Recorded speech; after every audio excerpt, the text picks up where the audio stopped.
بسم الله الرحمن الرحيم. السلام عليكم ورحمة الله وبركاته.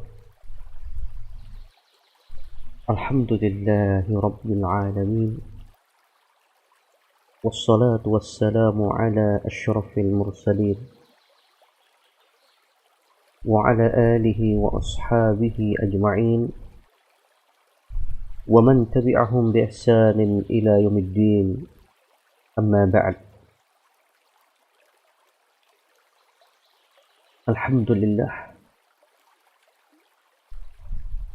selalu dan selalu untuk kita bersyukur kepada Allah. Anugerah, karunia yang tidak akan pernah berhenti Allah berikan kepada setiap hambanya. Allah berfirman,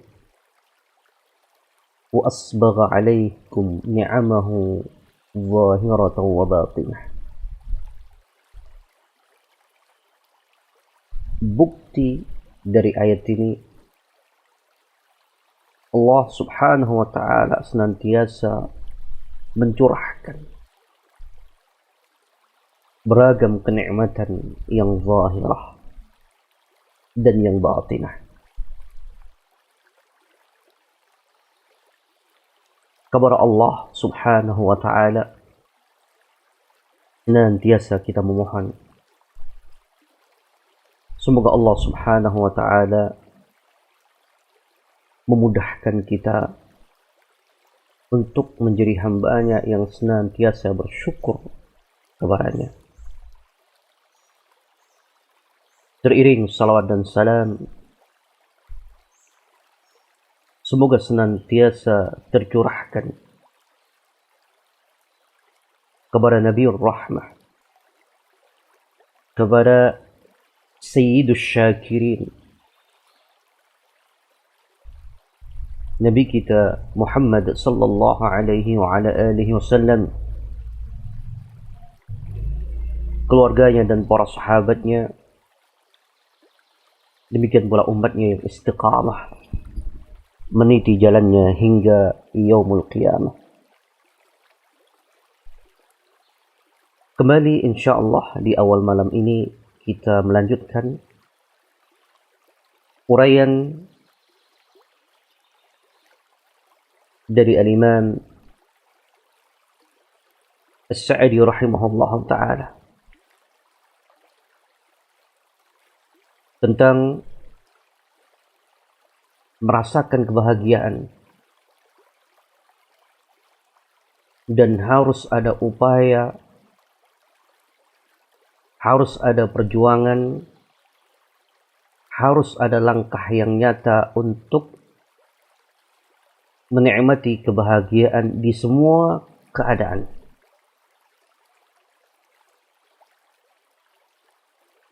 Saat yang lapang, demikian pula saat yang penuh dengan kesulitan. Kita kesemuanya menginginkan untuk menjadi hambanya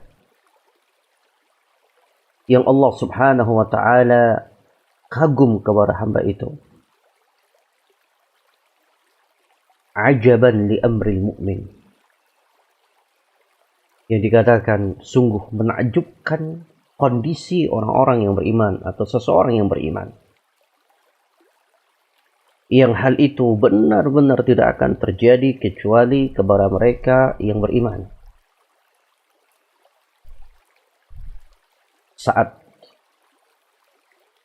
yang lapang, saat Allah memberikan kemudahan, maka dia mampu bersyukur. Dan itulah yang terbaik baginya. Demikian pula, bukanlah keluh kesah saat kesulitan menimpanya.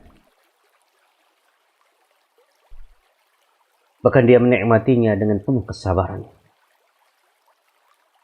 Bahkan lisannya sanggup untuk mengucapkan alhamdulillah ala kulli hal. Lapang ataupun susah merupakan ketentuan Allah Subhanahu wa taala. Sikap yang baik menghadapi kondisi dari keduanya adalah tuntutan. Bukankah ini yang telah Allah ingatkan dalam Al-Quran?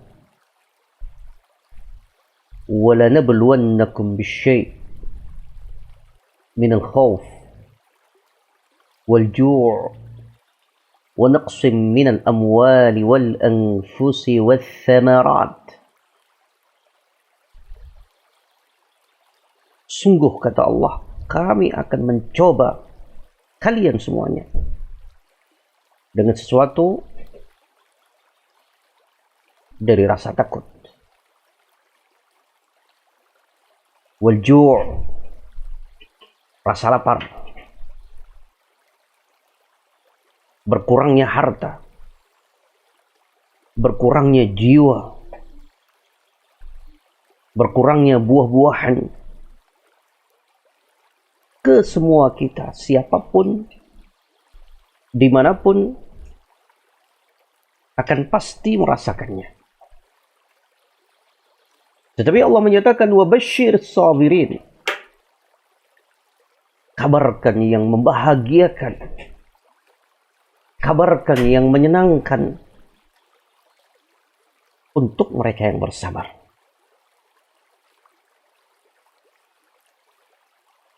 Dan sungguh istimewa dan menakjubkan keadaan mereka.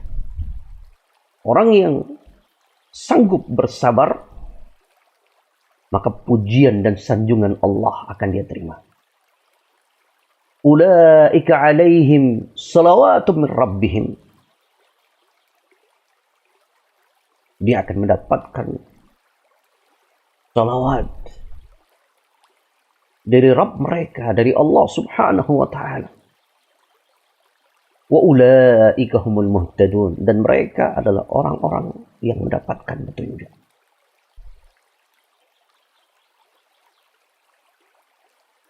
Kemana kita akan lari? Apa yang akan kita pilih? Saat memang demikianlah keadaan seorang hamba, tidak akan luput dari apa yang telah Allah pastikan.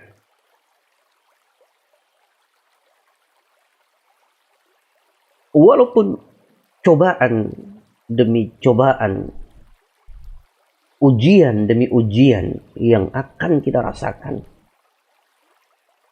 yakinilah bahwa kenikmatan yang Allah berikan itu jauh lebih banyak dari apapun yang menimpa kita semuanya. Pada paragraf yang pertama, di poin yang ke-6,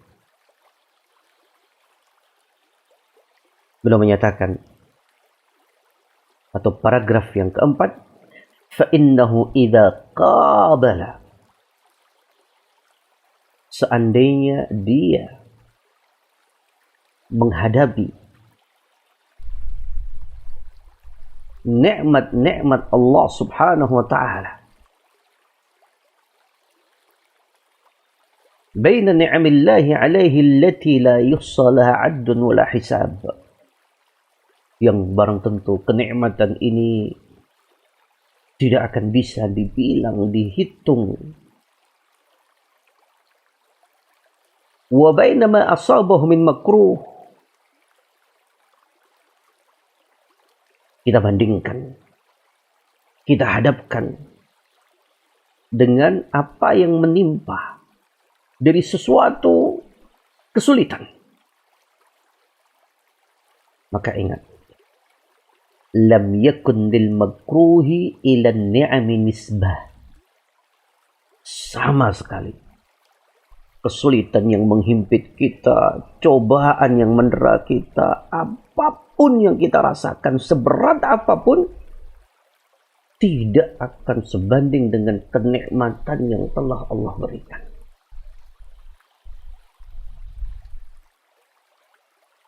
Nabi Ayub berapa puluh tahun menghadapi kondisi yang sangat berat. Tetapi sekalipun tidak pernah keluar daripada lisannya berkeluh kesah dari apa yang dia deritanya. Bahkan dia berada dalam puncak kenikmatan yang paling istimewa, yaitu mampu untuk bersabar, mampu untuk tetap yakin kepada Allah. Itu kenikmatan. Sehingga ketika jiwa itu semakin kuat dan bersandarnya kepada Allah semakin kuat, saat itulah hakikatnya sangat dekat dengan pertolongan Allah Subhanahu wa Ta'ala. Ingat, Allah itu sangat mencintai ketika seorang hamba itu mengibah dan mengibah dan mengibah.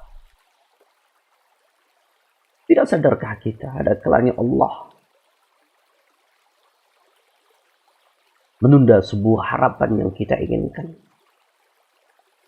Apakah kesembuhan ataukah yang lainnya? Selain daripada itu adalah ujian dari Allah untuk melihat kita. Ahasiban nasu ayyaqulu amanna wa hum la yuftanun? Apakah mereka akan dibiarkan untuk menyatakan kami adalah orang-orang yang beriman wa hum la yuftanun, dalam keadaan mereka tanpa diuji?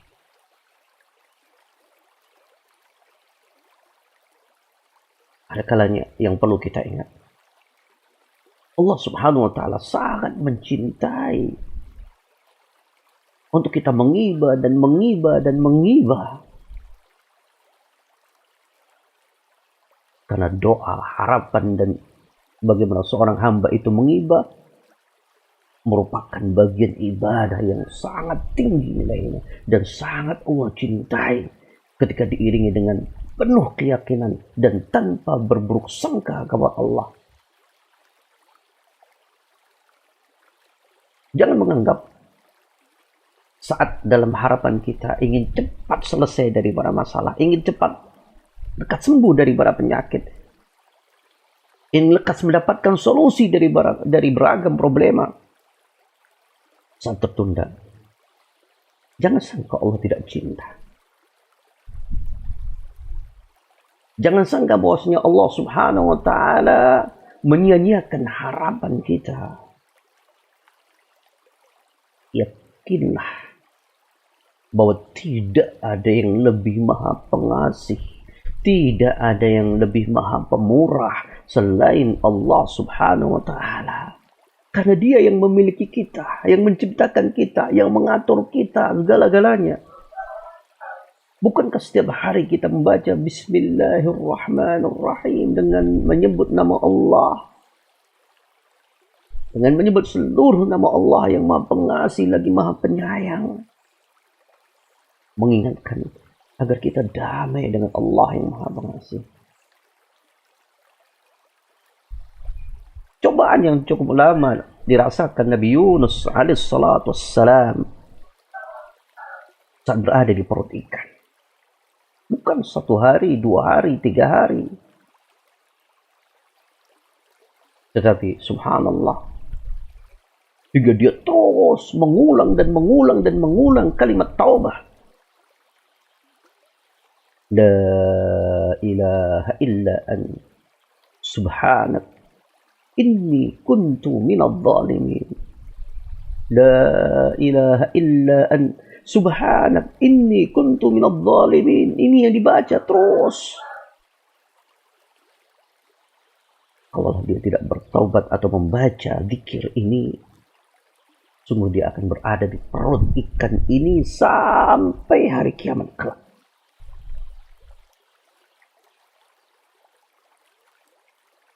Subhanallah.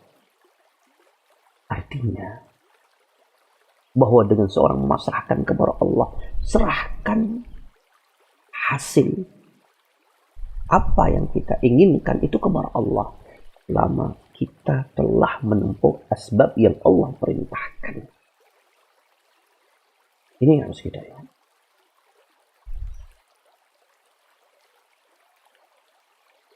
Ma'asyiral mustami'in, yang semoga Allah Subhanahu wa taala senantiasa mencurahkan rahmatnya kepada kita semua. Dikatakan oleh para ulama,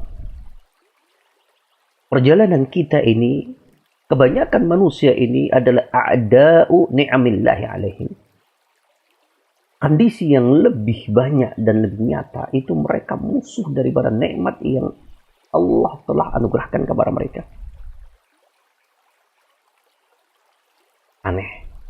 Dia kumpulkan, dia mencintainya, dia jaga, dia rawat, dia tersenyum, dia senang mendapatkan harta. Tapi ingat, apa yang digenggam dari benda mati itu, dari kekayaan, dari harta, dari emas, dari tabungan, itu benda-benda makhluk Allah. Benda-benda mati. Yang sebenarnya mereka itu musuh bagi orang-orang yang melupakan akan hakikat duniawiyah. Bahkan dikatakan banyak dari umat manusia itu tidak menyadari akan kemudahan yang telah Allah berikan.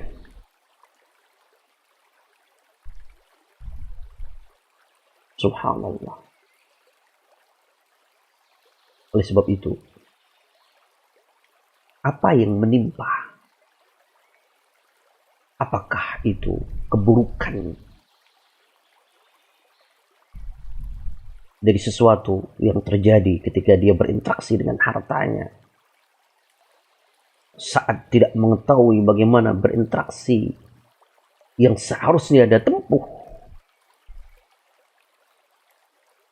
maka orang ini sebenarnya dialah yang menghancurkan dirinya, yang meruntuhkan kehidupannya dia sendiri. Innallaha la yughayyiru ma biqaumin hatta yughayyiru ma bi anfusihim. Sungguh Allah tidak akan merubah nasib satu kaum sehingga mereka merubah apa yang ada pada diri mereka. Semua dengan asbab. Dan Allah Maha berkuasa.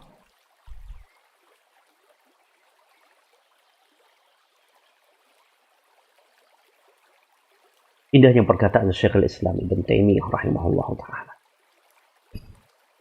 Beliau pernah berkata, Al-abdu da'iman baina ni'matin minallah. Hamba ini hakikatnya terus berada di antara kenikmatan Allah. Yahtaju fiha ila syukri, yang juga selalu membutuhkan untuk kita bersyukur kepada Allah Subhanahu wa taala.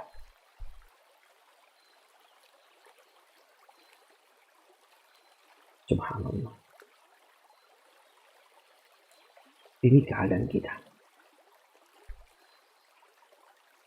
Oleh sebab itu, dengan cara yang seperti ini, kita jangan sampai terjebak untuk menganggap sedikit dari apa yang telah Allah anugerahkan. Perhatikan, itu rahasia kebahagiaan. Sekali lagi, ingat, ini rahasia kebahagiaan yang diingatkan oleh Syekh. Jangan menganggap nikmat yang telah Allah berikan itu sedikit. Subhanallah. Kalau dia melihat bahwasanya apa yang diberikan Allah itu sedikit, itulah yang menjadikan dia akan kufur daripada nikmat.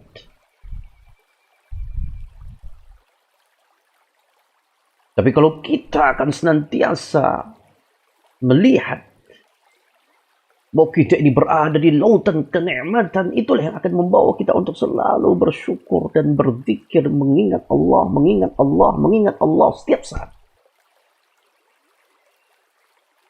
Hatinya semakin bahagia. Senyum bukan senyum kepalsuan. Inilah kiranya yang diingatkan oleh Nabi Sallallahu Alaihi Wasallam, al-ghina, ghina nafs. Yang kaya itu, yang dikatakan kaya itu adalah yang memiliki kekayaan jiwa. Di dadanya ada kemuliaan. Subhanallah. Oleh sebab itu, tidak ada yang harus lebih kita perhatikan melebihi mengingat Allah dan bersyukur. Sebagaimana firman Allah Subhanahu wa taala, "Fadhkuruni adzkurkum washkuruli wala takfurun." Ingatlah kalian selalu kepada aku, niscaya aku akan ingat kepada kalian, dan bersyukurlah kepada aku, dan jangan kalian kufur.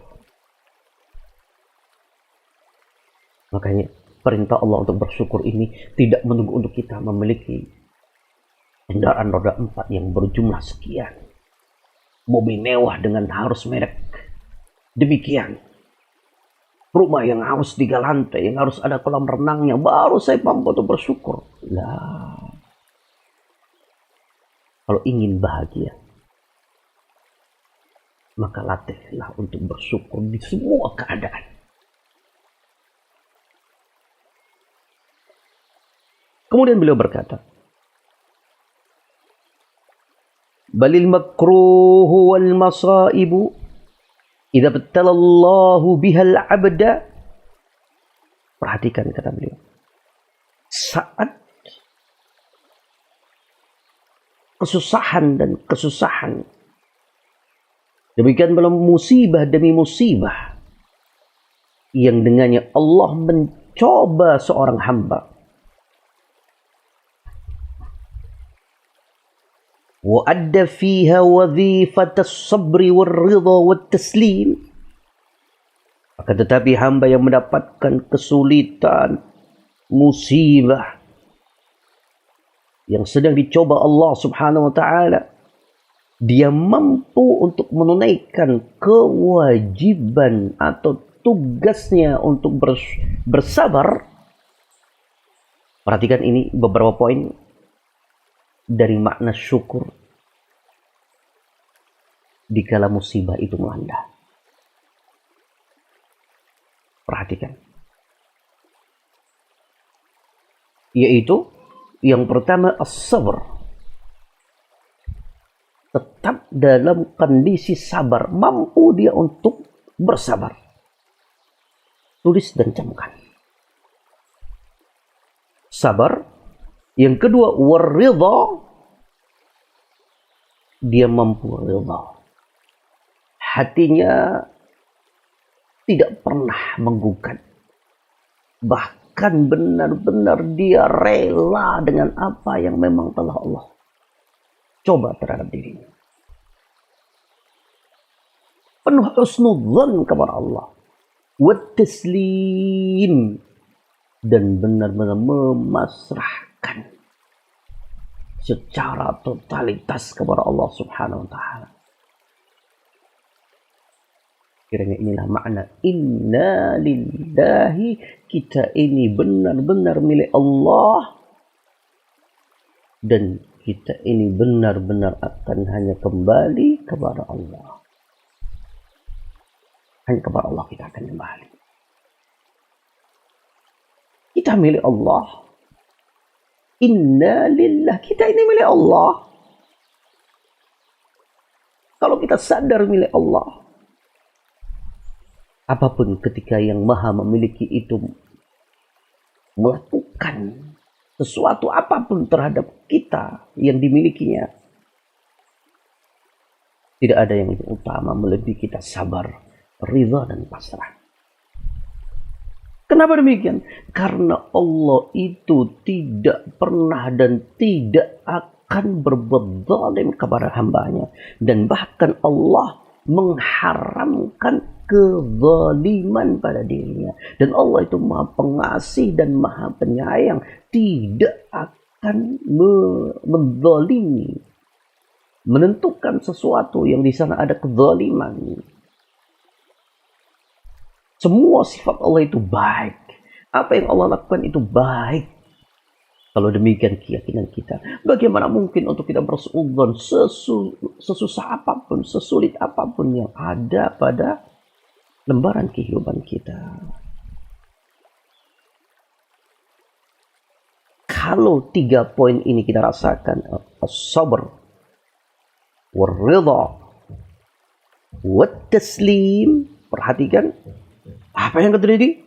Hanat wa ta'atuha, akan ringan menjalani apa yang ada ini, menghadapi musibah ini.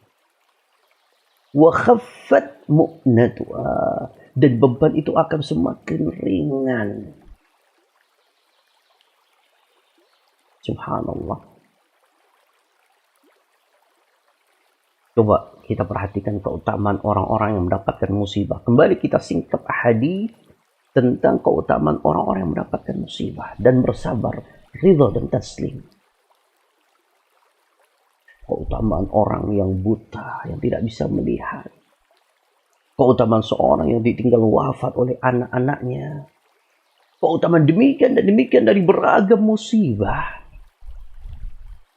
Wajar kalau kita sedih di saat menerima musibah, tetapi kesedihan itu ada kesedihan yang memang sebuah kewajaran yang tidak menjadikan dia bersuudzon kepada Allah, tapi muncul daripada sisi tabiat yang mendasar dari manusia saat dia berpisah dengan orang yang dicintainya.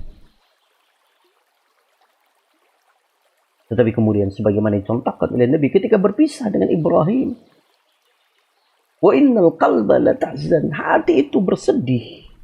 Wa innal 'aina la tadma', dan mata itu akan berlinang air mata, mengeluarkan air matanya.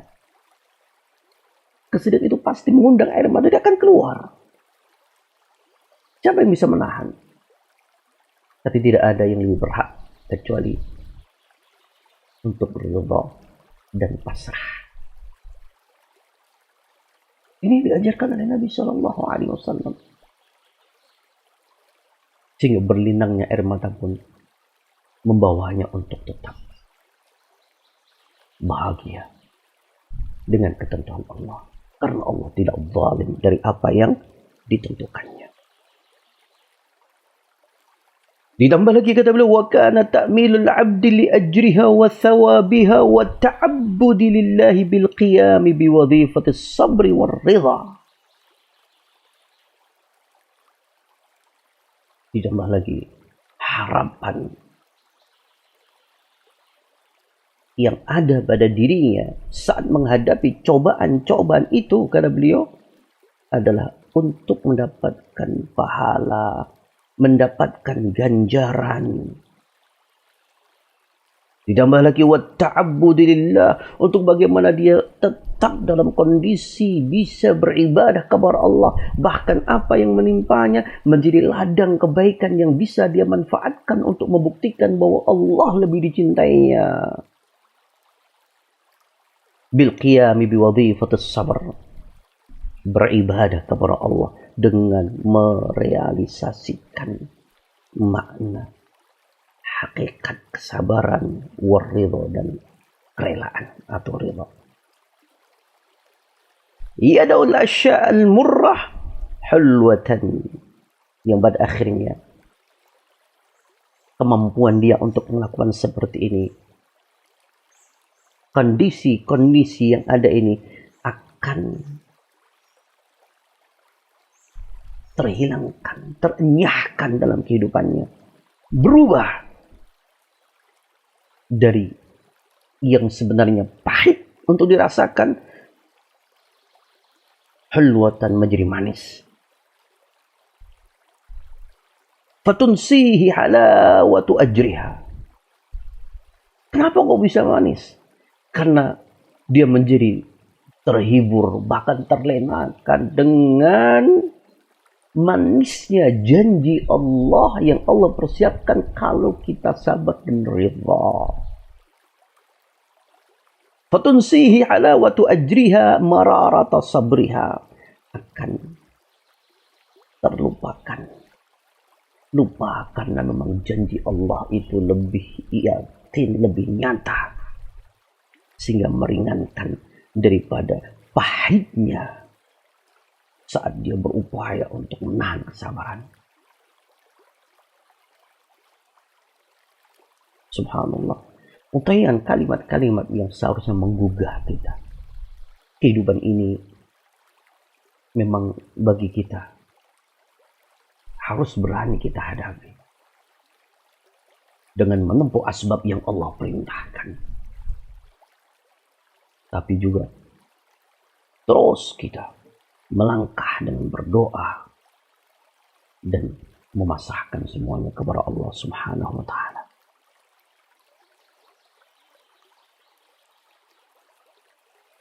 Demikian yang bisa kita sampaikan di pertemuan kali ini.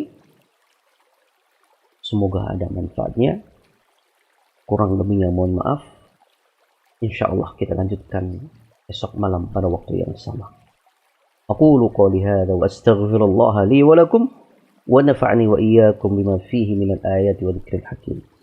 Subhanakallahumma wa bihamdika asyhadu an la ilaha illa anta astaghfiruka wa atubu ilaik. Assalamualaikum warahmatullahi wabarakatuh.